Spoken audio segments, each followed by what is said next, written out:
Bila masuk keluar duit tengok saya menang, tak ada periktirafan lah, tak ada orang cakap apa, saya buat duit sendiri, tak ada dapat dana.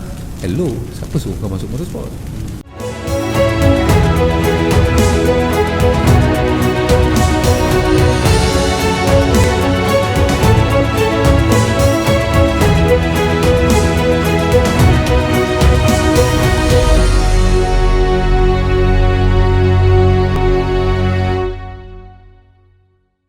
Boleh. Jadi tinggal satu benda.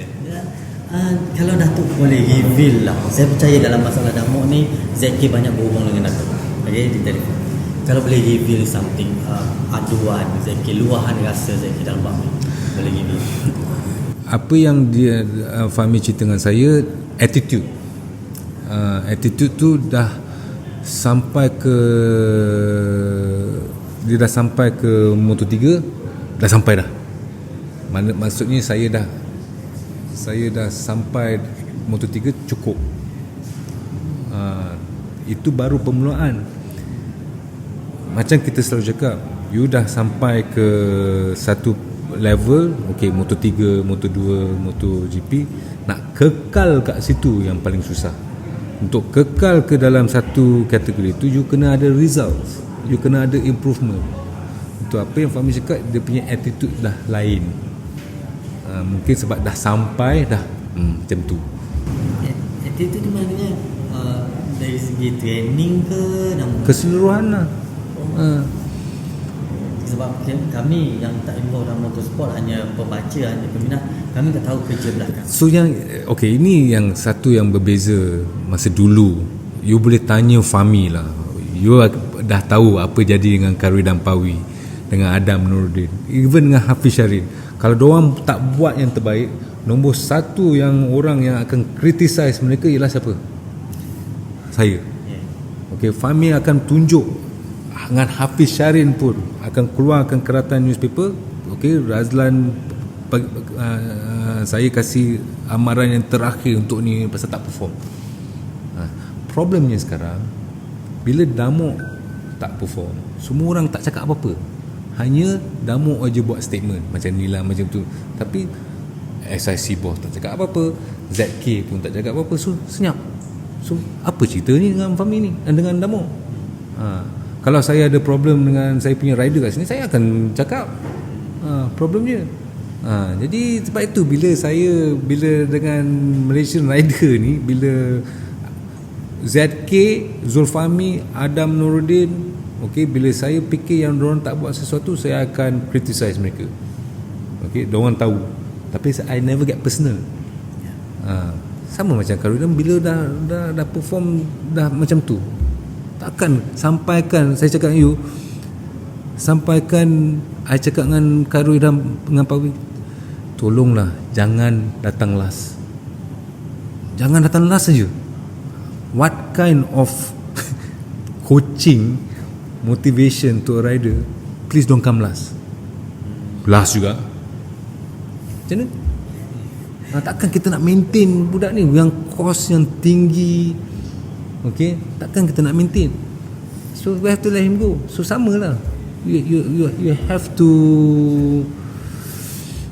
So kalau kata putus, okay, kata putus, seandainya Datuk ni ZK, dan tahun depan sebenarnya ada tempat untuk Damuk, katakanlah Datuk ni ZK, Datuk pun ketak tempat ada untuk Damuk tahun depan, dengan attitude dia macam tu, apa putusan Datuk? No, saya lebih baik letak Hakim Danish dalam tim yang bagus, letak Kabil pergi ke ESBK, supaya Kabil ni rider yang bagus. Tapi dia dah 2-3 kali jadi champion. Sekarang kita tengok jago kampung. I dah cakap dengan bapak dia, Kabil memang bagus, tapi dah 2-3 kali menang dekat National Championship, FIM Malaysia Mini GP ni. I'm sorry, you kena, Fahmi, you kena bawa pergi ke ESBK, tengok dia dengan Europe, budak-budak Europe itu macam mana. Dan baru kita tahu dia punya potential dia. Kat Malaysia memang dia the best. Itulah Malaysia. Kalau attitude dan Datuk pun memang apa ni, boleh kata kehidupan pun di Eropah lah. Attitude anak-anak Eropah ni, rider-rider Eropah macam Diogo ke macam motor-motor lain, apa beza dengan attitude rider kita ni? Nombor satu, culture. Okay, nombor dua, the quality of the championship. Whether we like it or not, kita suka tak suka, you tengok dari rider-rider yang datang, yang rookie daripada Moto3, start daripada Moto3, jangan cakap Moto2, MotoGP, daripada Moto3 ke Moto3, diorang datang daripada mana? 100% datang daripada Junior World Championship. Okay, ada tengok budak daripada Capri, Asia Road Racing straight pergi ke World Championship? No way. Sorry, salah, I salah. Fahmi dia, Zulfahmi sahajalah yang betul-betul terus pergi ke Moto3 125. Fahmi seorang. Hafiz pun datang daripada CV. Berapa tahun dia kat CV? 3-4 tahun kan? Karidan Pawi pun dapat CV. Okay, so you know the best riders Moto3 ataupun Moto2 semua datang daripada Junior World Championship. Then kalau you tengok lagi, budak-budak daripada Junior World Championship tu datang daripada mana? European Talent Cup, championship yang sama kat Europe. Then baru sekarang Fahmi tengok kenapa budak-budak daripada European Talent Cup ni, yang kita fikir Danish ni memang terror lah, dia pergi ke Europe masa dia 12 tahun. Tapi kalau dia ikut batch kawan-kawan dia yang sama batch dengan dia, kat mana dia? Still kat belakang. Kenapa diorang ni terror? Tengok balik, diorang ni pergi daripada European Talent Cup, diorang datang daripada mana? ESBK Moto4 pula. Sebab itu saya cakap dengan Fahmi, Kabil letak dia dulu ke ESBK. Pasal ESBK kosnya lagi murah. Sebelum kita ambil risiko letak budak ke European Talent Cup yang kosnya lagi mahal, ataupun ke Junior World Championship, ambil budak-budak yang muda ni letak dulu kat ESBK, tengok diorang macam mana. Tapi tak boleh setahun, kena at least 2 tahun. Setahun untuk sesuaikan diri. Okay, mungkin Kabil tahun pertama dah terror, tak tahu, kita tak tahu. Tapi they need 2 years. Okay, then baru kita tengok bila dah perform kat ESBK, kenalah perform. Dan baru pergi ke European Talent Cup. Bila pergi ke European Talent Cup, dia sama batch dengan budak-budak yang ready pergi ke European Talent Cup. Diorang sama batch, diorang pergi sekali. That means diorang skill dah sama pergi. So patutnya start daripada situ lah. Tapi kalau kita bawa pula, kalau pasal culture tadi kan, ESBK itu memang dah di Europe. Kita anak Asia, umur baru berapa dah nak suruh jauh. Betul. Therefore, jadi kita Asia termasuk Jepun, tapi Jepun championship mungkin lagi terror, saya tak tahulah. Kita selalu berada dalam situasi yang disadvantage sebab kita di Asia. Okay, kita di Asia, dan yang tempat yang betul-betul kompetitif is in Europe. Nak tak nak, kalau anak-anak semua nak juga pergi ke motorsport, nak pergi ke MotoGP, kalau bapak tu kena buat, kalau nak cari cara yang betul, kena ikut perjalanan dia tu pergi ke Europe. Itu yang sacrifice, pengorbanan start daripada situ. Jadi muda, jadi bila muda tu dia adapt culture lagi senang pasal dia muda. Bila dah tua tu lagi susah. Bila muda tu dia budak kan, senang. Mungkin parents lah yang susah untuk adapt. So boleh kata dalam kes Kabil ni, idea untuk hantar dia ke SBK tu datang dari Datuk. Together dengan Fahmi lah. Jangan cakap benda I. Bagi I, kos motorsport ni memang mahal. Jadi untuk kita ni calculate the risk, ambil masuk ke ESBK dulu, tak mahal sangat, tak mahal sangat. So invest kat situ, tengok budak ni macam mana, because it's still step by step. Dia pergi ke Moto4 dulu, ESBK, lepas tu baru pergi ke European Talent Cup.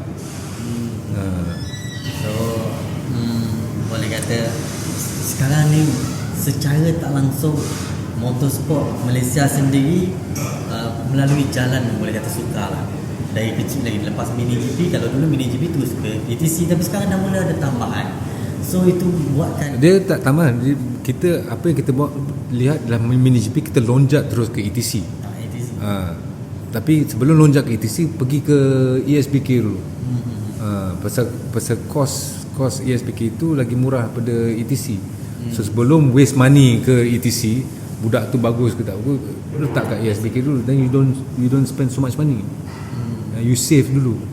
Tapi kalau tengok pada apa ni, boleh kata burden lah dari segi kewangan still kepada mak ayah juga. Kalau tengok mak ayah Kabir pun mohon dana daripada sana sini. Jadi untuk next mak ayah lain yang ada anak-anak kecil juga yang berminat, mungkin tengok susah lah motorsport ni, duit. Dua perkara. Number one, motorsport is a dangerous sport. Full stop. Okay, satu sukan yang berbahaya.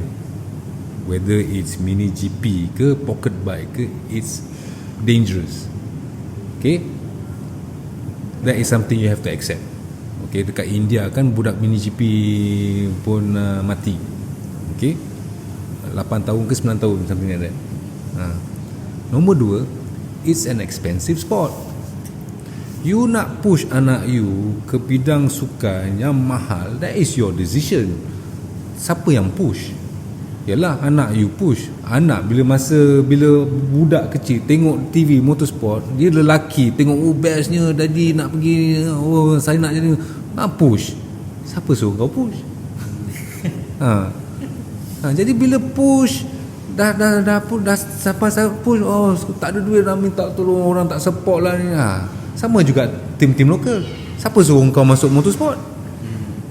Bila masuk keluar duit, tengok saya menang, tak ada periktarafan lah, tak ada orang cakap apa, saya buat duit sendiri, tak ada dapat dana. Hello, siapa suruh kau masuk motorsport? Saya masuk MotoGP ni sebab saya passion, saya suka. Risiko kewangan atas saya tak akan komplain, alamak ni problem lah, tengok Malaysia company tak support lah. Siapa suruh kau masuk MotoGP? Sama juga. Dan kalau di Eropah, adakah sama juga. So you kena resourceful. Di UK, di Europe, saya pernah jumpa mak bapak yang struggle sampaikan diorang minta duit daripada uncle, auntie, keluarga, cousin, semua minta duit. Okey, sampai macam tu. Sama juga. Sama juga. Bukan kata bukan Asia saja. Asia lagi susah lah sebab kita punya currency teruk. Jalan jauh. Kat sana dorang nak raise 25,000 euros. Bukan macam kita nak raise 25,000 ringgit. Kita kena raise 100,000. Mungkin 25,000 ringgit senang nak raise. Kat sana 25,000 euro, ya pergi kat sini dapat 1,000, 5,000, dapatlah 25,000.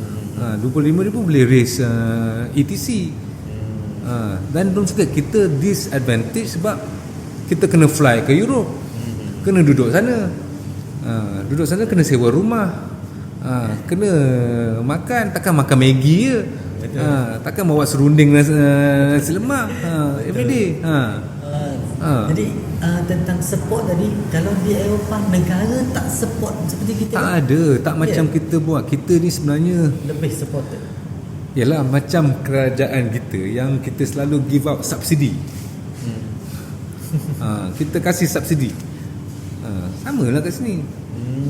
Dan kita bukan bagi sukan teras macam Olimpik tu baru dapat. Tak ada. Kita tak ada macam Olimpik. Kalau you nak pergi Olimpik, nak lumba 100 meter, okay, you banyak duit ke, you kaya raya ke, you tak akan pergi ke race 100 meter sebab you tak layak.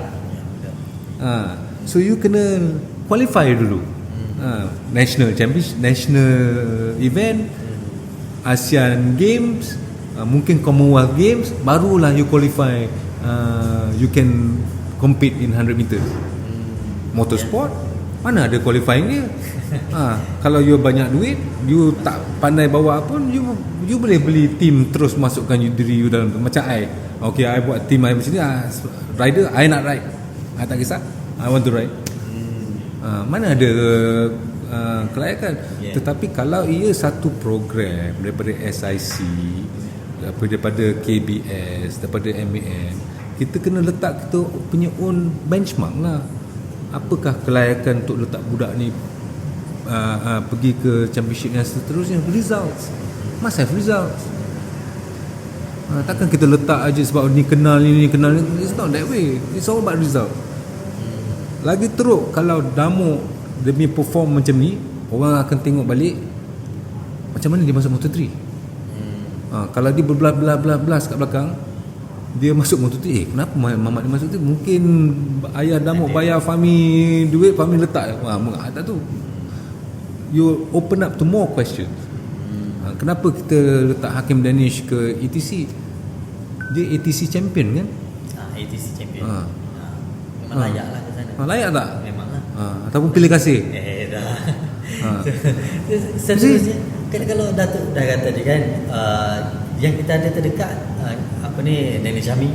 Kita ada yang terdekat selepas Damo, Hakim Danish. Kenapa Datuk masih kata dalam 10 tahun? Tak cukup ke untuk Danish apa dalam 10 tahun ni?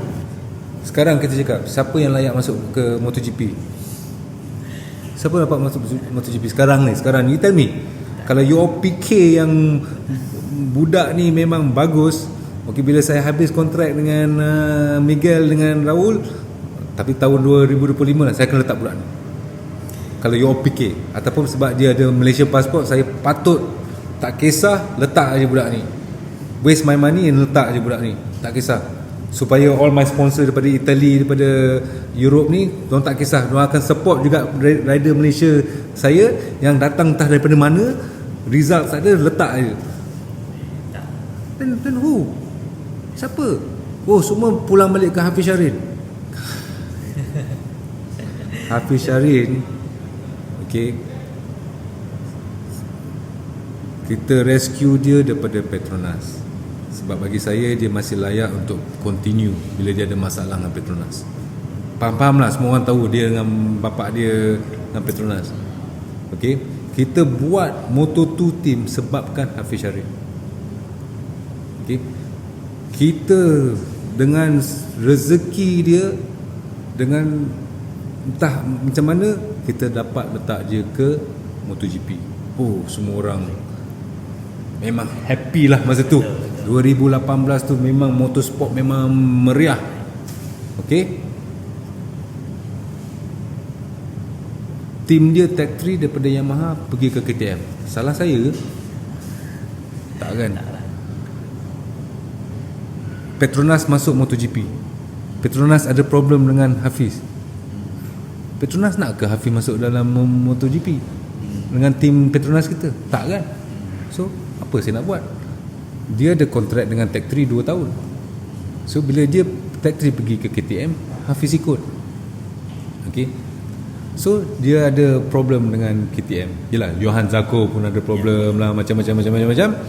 Okay, tak ada seat. Siapa yang tolong dia masuk ke Aspa? Itu pun saya trade. Saya ambil Jake Dixon. Okay, sebab Dorna nak British rider, ambil Jake Dixon supaya mereka Dorna kasih saya extra seat untuk Moto2. Masa tu kita ada Jake Dixon dengan saya pun lupa siapa nama. Sebelum tu tak tahulah. Dapat Jake Dixon, Hafiz pergi ke Aspa. Okay, setahun tak perform. Introduce Hafiz dekat RW Racing. Siapa yang introduce? Pergi mana-mana tak dapat. Okay, dapat RW Racing. Macam-macam cerita. Jarno Jensen, kawan baik saya, cerita. Saya cakap dengan Jarno, you ambil Hafiz, you better you control. Problem habis. Tu bila kita dah tolong setakat tu, boleh buat komen, oh tim SRT bukan tim national, criticize saya pula. Apa hal lah. Come on man. Okay, kena ke dia buat komen macam tu? Why? Okay lah, dia buat komen macam tu. Then so, okay, ni di hujung-hujung kita dah di hujung-hujung tadi dah betul-betul panas. Okay. Ini di hujung kita slow sikit. Ini lebih kepada dunia MotoGP sekarang. Okay. Ada isu antara ada duit dan seat. Sebenarnya macam mana sekarang? Ada duit boleh dapat seat ke ataupun prestasi dulu Dapat baru seat dari sikit contoh katakanlah rider. kayak Abraham kaya. Ayah dia bayar. Tahun lepas bila kita switch ke Aprilia, Alex Marquez Azamora offer saya 1.1 million euro untuk ambil Alex Marquez. Saya tak ambil. Mungkin saya regret lah, tapi saya ambil. Ringankan beban kewangan, tapi saya tak ambil. Saya tak ambil. Dengan Aprilia pun tak ambil. Okay. So no, kita ambil sebabkan results. Okay. Walaupun Alex Marquez is world champion, tapi bagi saya kita arrangement antara kita punya seat ialah antara kita dengan Aprilia. Dan kita setuju dengan list yang ada dan Alex Marquez tak ada dalam list. Tapi Azamora masa tu pengurus Alex Marquez offer saya 1.1 million euros. Besar. Jadi kalau bab duit ini juga, kalau tim lain pun macam tu juga. Offer duit banyak pun dia still prestasi juga. Ada yang ambil. Tapi kalau tengok pada situasi sekarang, pada yang Dato' tengok ada yang ambil. Ada yang ambil. Ada yang ambil. Tengok filosofi masing-masing lah. So, okay, ini yang terakhir. Ini dia hujung betul-betul terakhir. Ramai yang tak faham tentang isu kontrak. Kan ada masih ada kontrak. Macam mana boleh tiba-tiba batal? Sama ada tim yang batalkan ataupun rider yang minta batalkan. Macam mana sebenarnya kontrak rider ni sebenarnya? Datuk mesti nak involve dengan kontrak kan? Okey, kontrak rider ni tertakluk kepada pihak masing-masing. You can put whatever you want in the contract. Tapi ada rider contract, especially yang dengan satellite team. Okay, jika mereka ada dalam tempoh perjanjian, katalah dalam masa 2-3 tahun dia masih lagi dengan kontrak satellite team. Tetapi jika dia dapat offer daripada kontrak factory, dia boleh exercise untuk keluar. Sebab dia ada offer daripada factory dan dalam kontrak dia membenarkan dia keluar. So it depends. Tapi kalau kontrak tu macam tu lah. Tapi kalau betul-betul nak keluar, you kena discuss balik dengan pihak yang tertentu. Okay, kena bayarlah denda. Macam kes Marc Marquez. Okay, clear Honda ada masalah, Marc Marquez dah tak ni dah, they sit together. Then Honda benarkan Marc Marquez keluar.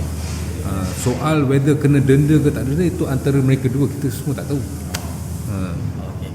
So maknanya kontrak last kali pun persetujuan juga. Sama juga masa kita ambil Raul Fernandez. Untuk dia keluar daripada KTM tu bukan senang. Tapi akhir-akhir ini dengan discussion antara mereka berdua berjaya lah. Baik Dato'.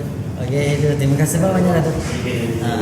Terima kasih banyak. Okey, sama-sama. Banyak isu panas tadi tengok. Masya-Allah dapat clear lah pemotoran, berita pemotoran. Tak kisah clear ke tak clear. Tak tapi kisah. Akan ada lagi tu, dia akan balas balik, akan ada. For sure dia. Biasalah tu. Okey. Ya, next time. Baiklah, terima kasih banyak Dato'. Okey. Sama-sama. Terima kasih banyak. Terima kasih pada akan datang, insya-Allah kita akan bawakan lagi. Sebab isu-isu ni akan sentiasa timbul, seperti buih di laut, timbul, pecah, nanti timbul yang baru. Okey, tapi apa pun ada masa depan kita akan clearkan lagi. Dan itu saja daripada kami. Support juga ANF, salah satunya tim Malaysia. InsyaAllah berjaya Dato'. Baik, terima kasih banyak. Assalamualaikum. Waalaikumsalam.